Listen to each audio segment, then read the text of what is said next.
Hey, time for another Friday history update briefing. And so today I have a topic expert with me to talk about one of my favorite stories that is not military related at IU. And so today we're going to talk about turds. Okay, I tried. I can't say it with a straight face.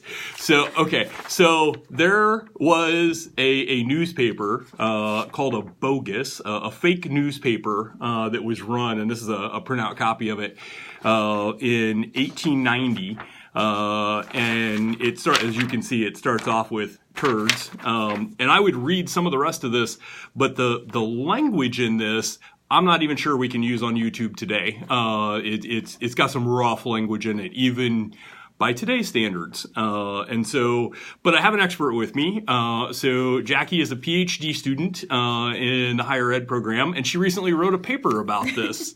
And so we're going to go to her to find out a little bit more about what. So what's the story behind this? Like, who did this? Yeah, so like John mentioned, it is a student publication from 1890, and so there were 7 or 8 students that were identified to be responsible for it, some that were the authors, and then a portion of those folks who actually did the distribution. So kind of in the middle of the night on a spring night in 1890, these students had created this document that talks pretty vulgarly about their faculty members and some of their peers, and delivered it to the doorsteps of Bloomington residents.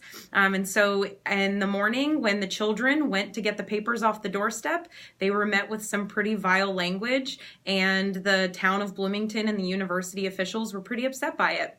So what they did is they actually, at the time, hired a detective agency out of Chicago, and the detective came to Bloomington, spent 2 weeks looking into the matter, and was able to narrow it down to some members of a fraternity, and then specific individuals who were responsible for the distribution. And what we found is that a number of those students were expelled from the university for the language and the distribution. I can't imagine. And that was at the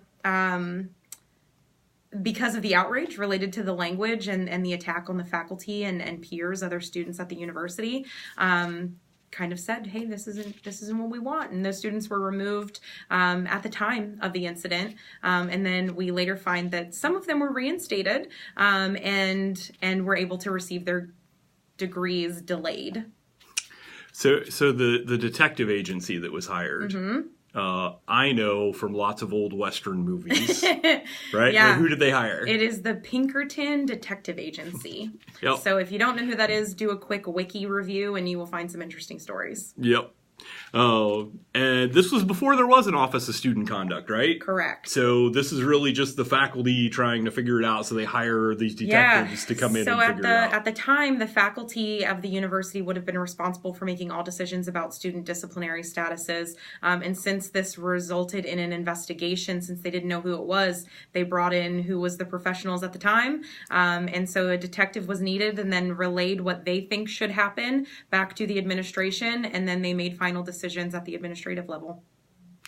Well, I'm going to include a link to this. There's a copy of this in the archives, and it's online in the archives. I'm going to include a link to it in here so that you can go read it, not to be read out loud to your children, even today. Yeah. In fact, I may not be old enough to read all of this. So anyway, there's your fun IU history update. Students being students, even in 1890, and causing problems. There's actually a long history of boguses, fake newspapers, university documents, fake speaker series invitations that went all the way through, probably even through today, but certainly all the way through the 1960s, 70s, 80s, and really started about in the mid-1800s. So this is kind of an ongoing thing. Lots of fun stuff to read in the IU archives. You ever get a chance to get up there and see it. So. Yeah. The notes from the Pinkerton Detective Agency are also in the archives, so that may be another good link. Cool. All right. Well, thanks, Jackie. And there's your history briefing for today, and we'll see you next week.